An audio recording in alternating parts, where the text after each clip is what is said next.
Agora vamos continuar com o nosso estudo sobre a igreja, o plano de Deus para a igreja. Estamos vendo nisso vários tópicos, temas importantes, juntando informações do ensinamento do Novo Testamento sobre a igreja do Senhor. Então, se Deus permitir, já já vamos fazer algumas perguntas de revisão da última aula, antes de entrar no tema de hoje, de como fazer parte da igreja de Jesus.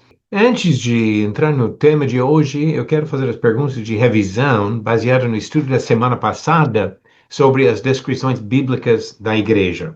São 10 perguntas relativamente rápidas e logo em seguida vamos falar sobre como fazer parte da igreja do Senhor. Primeira pergunta para o Léo: a Bíblia identifica a igreja com um nome específico e exclusivo? E explique sua resposta. Não, a Bíblia usa descrições diferentes, como igreja, local, cidade ou casa, onde cristãos se reúnem. Ok, exatamente. Tem várias descrições, mas nenhum nome exclusivo. Então, nós não temos direito de insistir em uma única maneira de identificar a igreja. E a pergunta 2, Rosana, cite exemplos de descrições bíblicas que frisam a relação da igreja com o Senhor. 1 Coríntios, capítulo 12, versículo 12 até o versículo 27, fala que nós somos o corpo de Cristo e cada um individualmente é membro desse corpo. Romanos 12 também diz que nós, como pertencentes a Cristo, afirma que, como o corpo tem vários membros, nós também somos vários membros do corpo de Cristo. E também Efésios 1:22 fala que nós somos o corpo de Cristo. Efésios 5:25 fala que nós somos a noiva de Cristo. E João 10:16 também fala que somos rebanho de Cristo. Ok, muito bom. E são várias descrições assim. Eu coloquei alguns um pouco diferentes aqui, talvez, mas todos que enfatizam essa questão de uma relação com Cristo. Também fala simplesmente Igreja de Deus. Pertence ao Senhor, pertence a Deus. E você deu vários outros exemplos excelentes, Rosana, para completar isso. Agora, pergunta número 3 para Josias.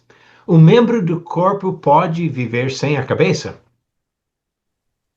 Não, já é claro a imagem. A Bíblia deixa claro que nenhum membro do corpo pode viver independente da cabeça, que é Cristo. Sem Cristo, a vida espiritual é impossível.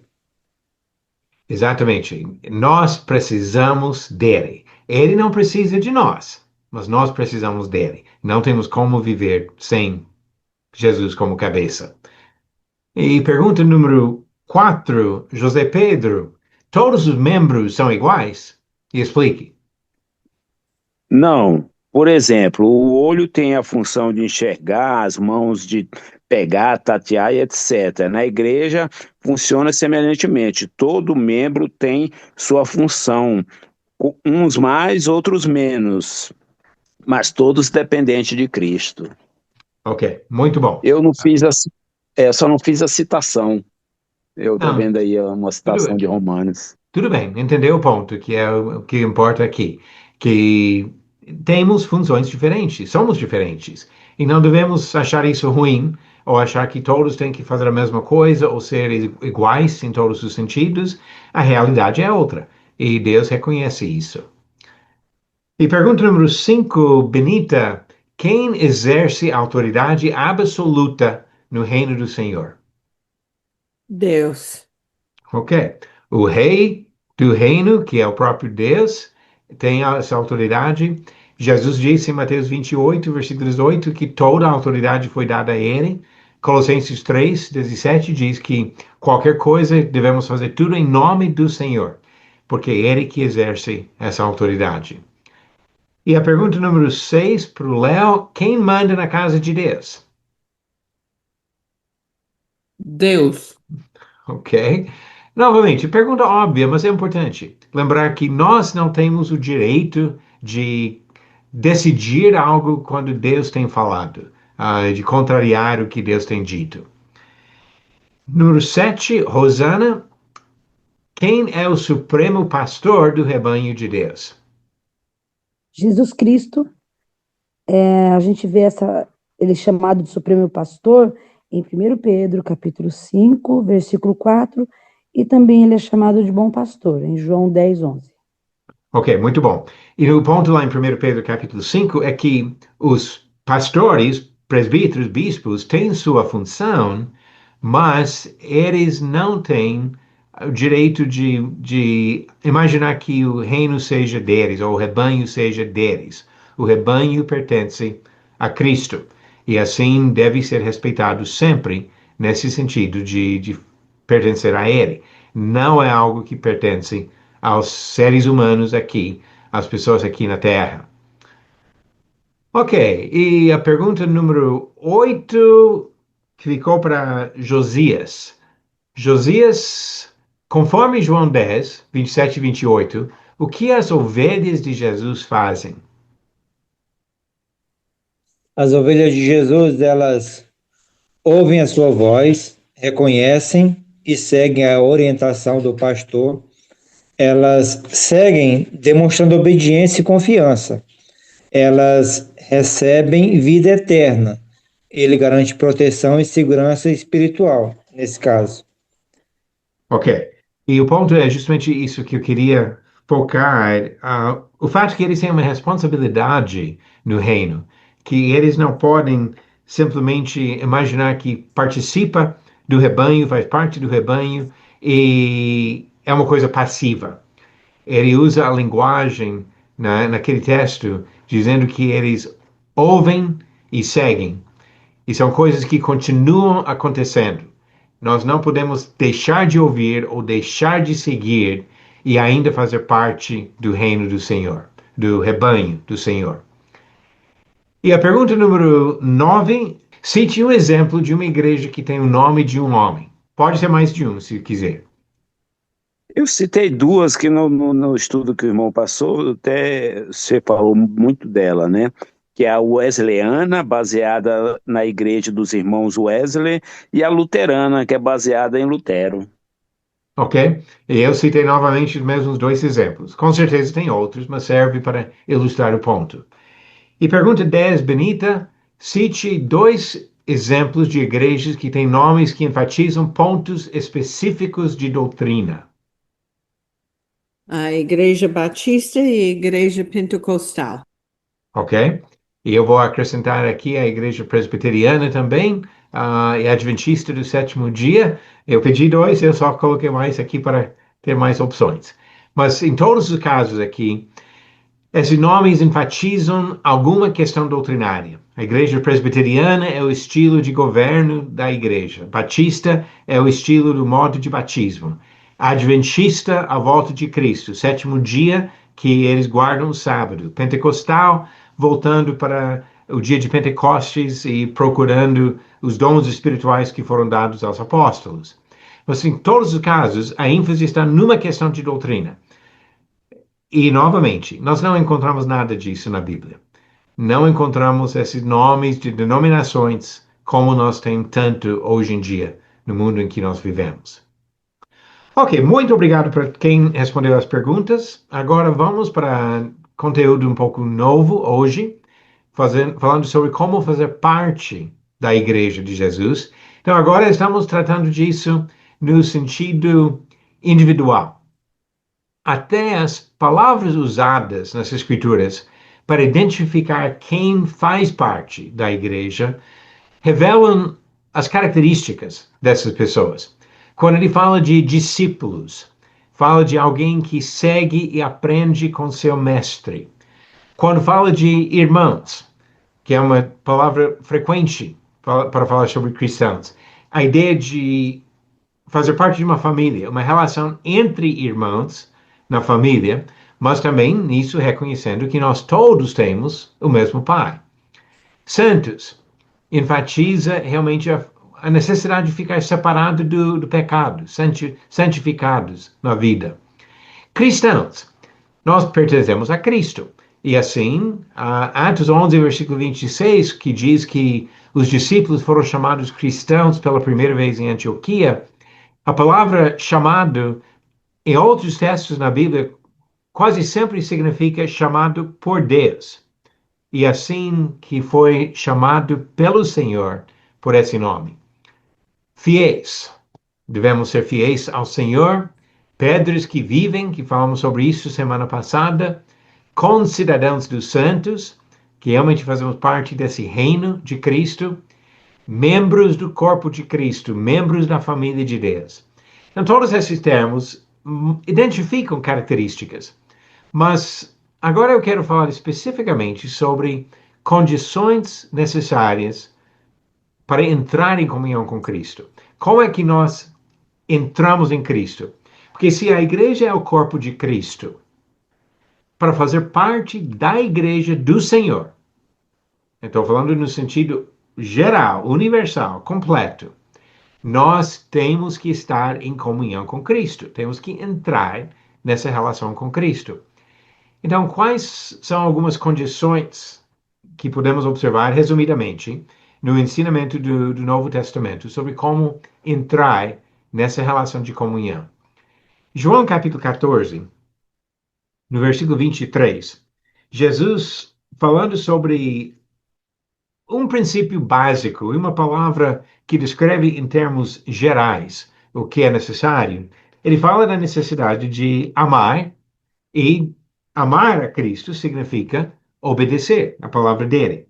Diz em João capítulo 14, o versículo 23, virar a página aqui, ele diz: se alguém me ama, guardará a minha palavra, e o meu Pai o amará, e veremos para ele e faremos nele morada. Então aqui tem essa ideia de comunhão com ele, que tanto o Pai como o Filho fazem morada em quem? Em quem ama e demonstra esse amor, guardando a palavra do Senhor. Também encontramos vários ensinamentos sobre o que é necessário para ingressar no reino de Cristo, para estabelecer essa relação de comunhão com Cristo, para receber perdão dos pecados. Porque quem continua carregado de pecado não entra nessa comunhão com Ele. Então, por isso que observamos bastante ênfase no ensinamento do Novo Testamento sobre a necessidade da fé. Se não tiver fé em Cristo, não vai entrar em comunhão com Ele. A necessidade do arrependimento, deixando o domínio do pecado.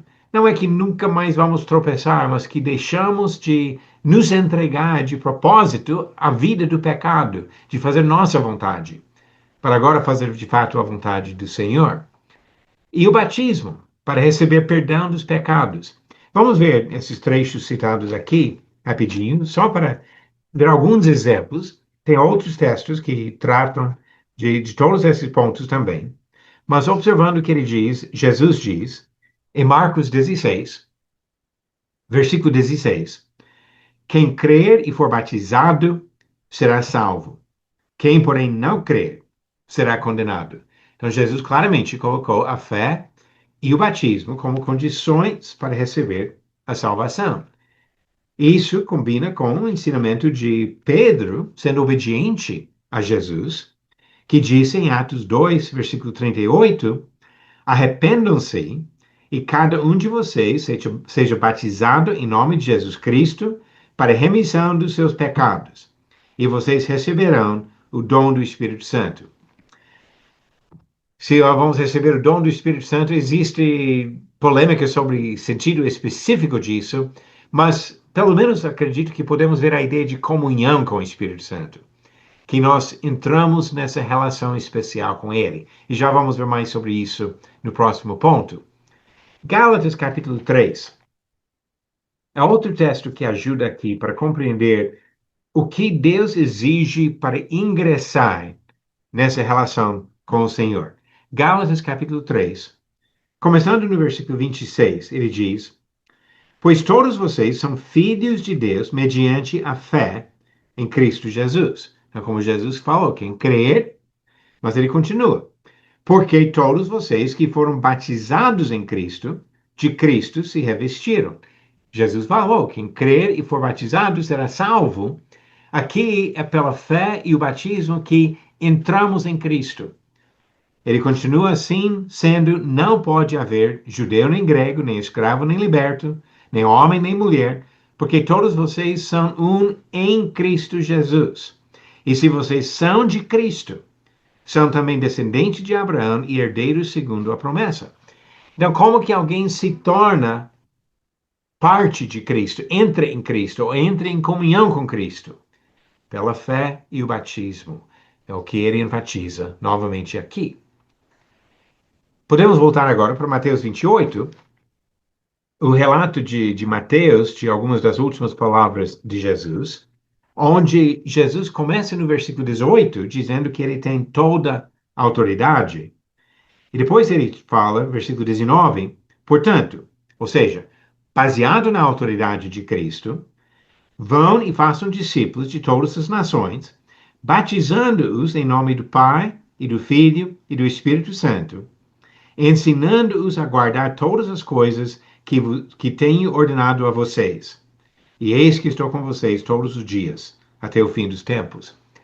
Então aqui, ele mostra que para se tornar discípulo, a pessoa precisa assumir um compromisso aqui, fazer discípulos, batizando-os em nome do Pai, do Filho e do Espírito Santo. Entramos no nome do Pai, Filho e Espírito Santo. Entramos em comunhão com Deus por meio do batismo e o compromisso de ser obedientes a tudo que Ele ordena. No livro de Atos, capítulo 19, só mais um versículo nesse ponto aqui. Atos, capítulo 19, o versículo 5 diz: eles, tendo ouvido isto, foram batizados no nome do Senhor Jesus. Às vezes, pessoas tratam como se fossem fórmulas de palavras especiais e até acham que tem algum conflito entre ser batizado em nome do Pai, Filho e Espírito Santo e batizado em nome de Jesus. Não tem conflito nisso.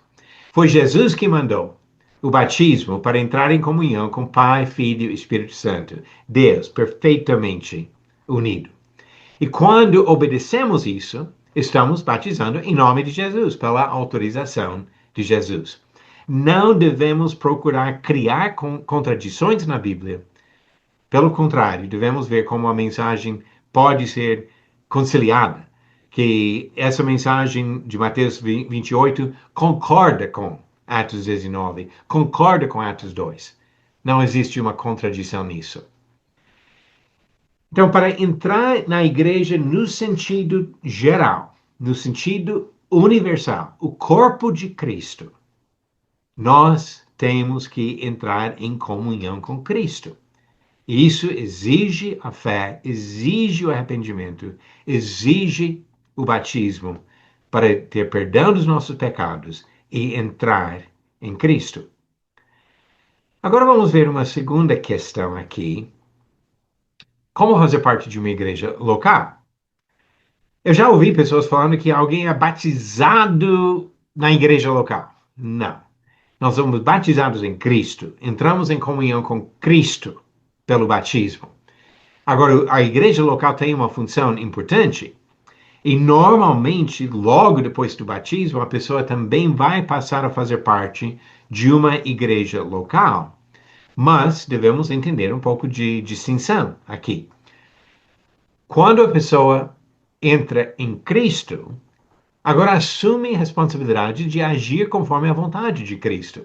Já comentamos sobre 1 Coríntios 12, na última aula, cada membro faz parte do corpo de Cristo. Mas a igreja local é um grupo de pessoas que se reúnem. E esse grupo pode ser identificado, pode saber os nomes das pessoas, onde moram, o número de telefone da pessoa. Pode marcar um tempo para todo mundo se reunir no mesmo lugar, como devemos fazer isso. E vamos ver depois isso em outros estudos. Mas uma igreja local é composta, assim, de pessoas que podem ser identificadas num determinado lugar geográfico. Uma pessoa batizada em Cristo deve obedecer o que Cristo diz, inclusive sobre a questão de se reunir com outros discípulos. Em Hebreus capítulo 10, versículo 24 e 25, ele disse: cuidemos também de nos animar uns aos outros no amor e na prática de boas obras. Não deixemos de nos congregar, como é costume de alguns. Pelo contrário, façamos admoestações ainda mais agora que vocês veem que o dia se aproxima. Então, o cristão tem uma responsabilidade de se reunir com outros cristãos.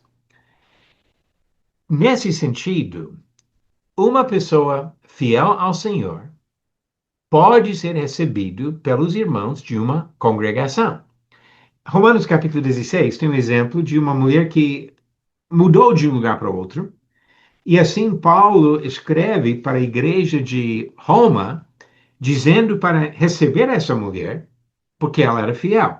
Diz, versículo 1, recomendo-lhes a nossa irmã Febe, que está servindo na igreja de Cencreia, para que vocês a recebam do Senhor como convém aos santos, e ajudem em tudo o que de vocês vier a precisar, porque ela tem sido protetora de muitos, inclusive de mim.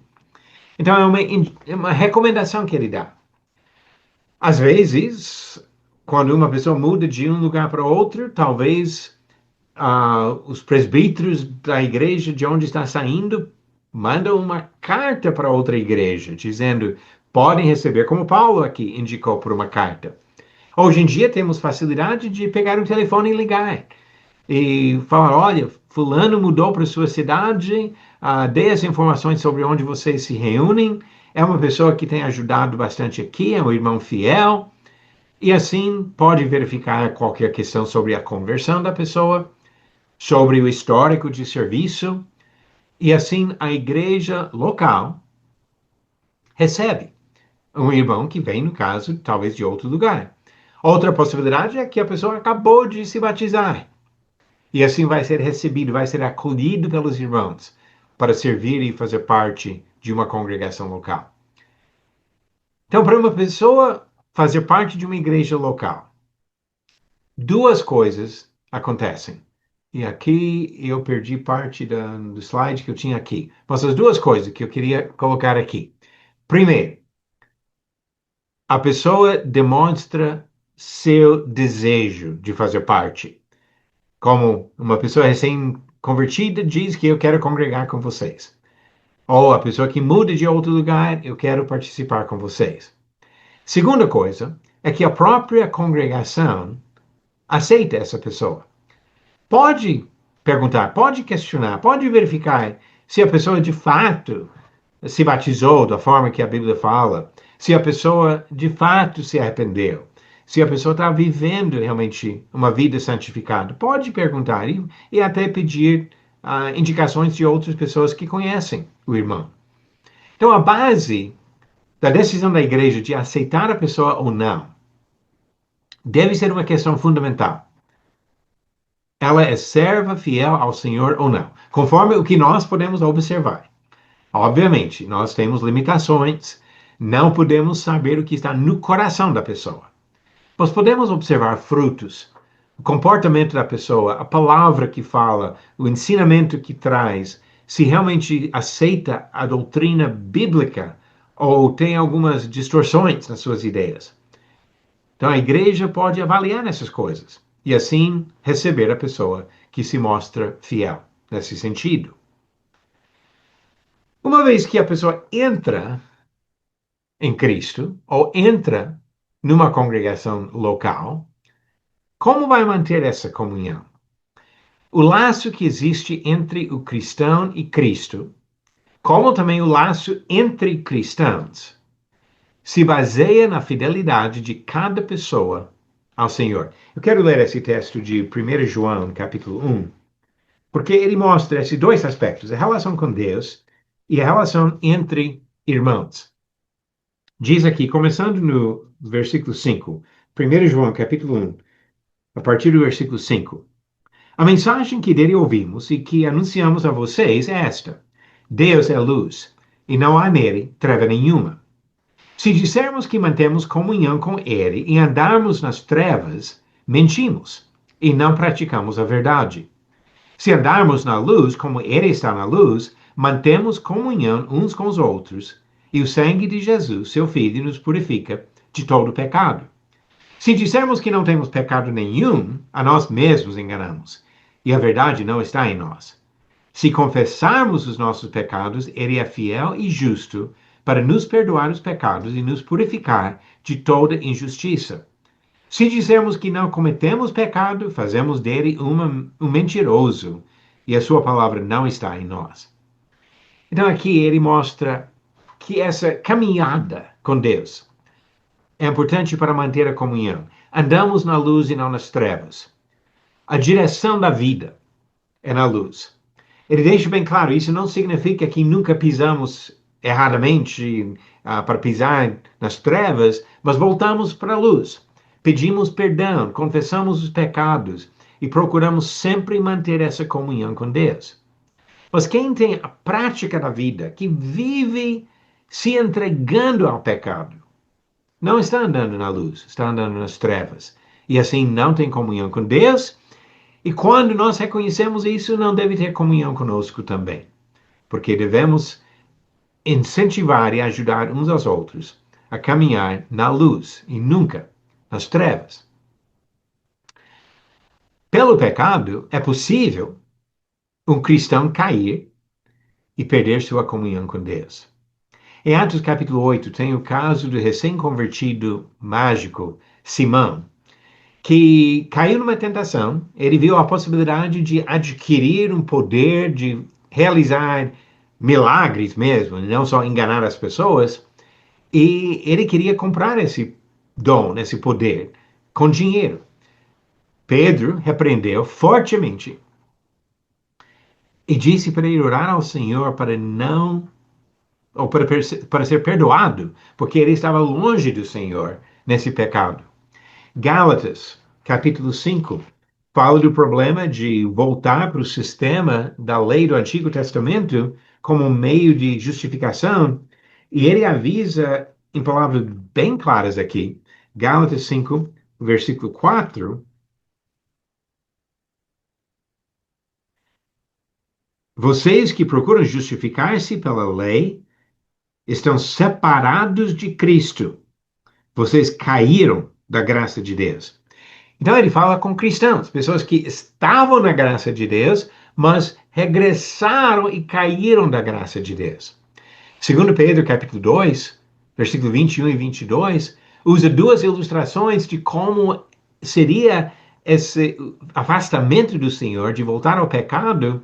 Ele diz, é como o porco que volta à lama e se suja de novo, ou o cachorro que vai lambendo seu próprio vômito. Algo nojento. E voltar para o pecado deve ser algo nojento para nós. E por meio disso, corre risco de perder a comunhão com o Senhor. Mas o pecado também tem o efeito de destruir a comunhão com outros cristãos. Entre pessoas que continuam servindo fiéis e o irmão que se desvia, acaba perdendo esses laços de comunhão. Até que os fiéis são obrigados por Jesus a se afastarem do irmão que volta a viver no pecado. Segundo Tessalonicenses 3, versículos 6 e 14, ele fala de nem se associar com essa pessoa. 1 Coríntios 5, versículo 13, mostra que envolve uma decisão da congregação de aplicar essa correção, esse castigo, mas ele usa uma palavra forte no versículo 13 de expulsar do meio essa pessoa. Porque nós devemos manter a comunhão com pessoas que, pelo menos pelo que nós podemos observar, também estão em comunhão com Cristo. Para ingressar em Jesus, ingressar na igreja, fazer parte da igreja do Senhor, dependemos de Jesus para nossa salvação. A unidade dos salvos se baseia no nome e na doutrina de Cristo. Colossenses 3, versículo 17 diz que devemos fazer tudo em nome de Jesus, pela autorização que ele deu. Em Atos 4, versículo 12, Pedro disse que não há salvação em nenhum outro nome, só o nome de Cristo. E por isso que quando Paulo corrigiu a divisão que existia em Corinto, ele citou exemplos de nomes e falou: esses homens não foram crucificados por vocês. Vocês não foram batizados em nome desses homens. A nossa relação é com Cristo. Homens podem nos ajudar a conhecer Cristo, chegar a Cristo, mas a nossa relação, nosso vínculo é com Jesus, acima de tudo. Acima de qualquer relação entre seres humanos. Queremos a comunhão com outros seres humanos, buscamos isso no contexto da igreja local, especialmente, mas a relação com Cristo, a comunhão com Ele, sempre deve ser uma prioridade para nós.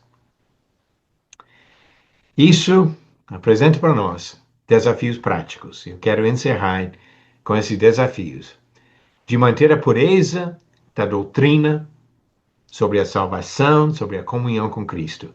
Nós não temos direito de acrescentar condições que Jesus não deu, nem de tirar condições que Ele deu. Precisamos manter a pureza nisso.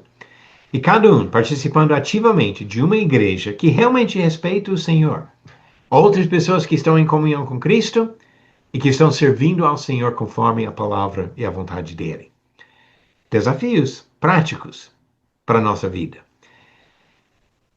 Para a semana que vem, se Deus permitir, nós vamos falar sobre a organização da igreja e eu vou dividir esse estudo em duas partes. Primeiro, observando a estrutura que ele deu em termos de organização e na outra aula, depois, falando mais especificamente sobre a função de determinadas pessoas até na liderança de igrejas locais. Então, isso nas próximas duas aulas sobre a organização da igreja.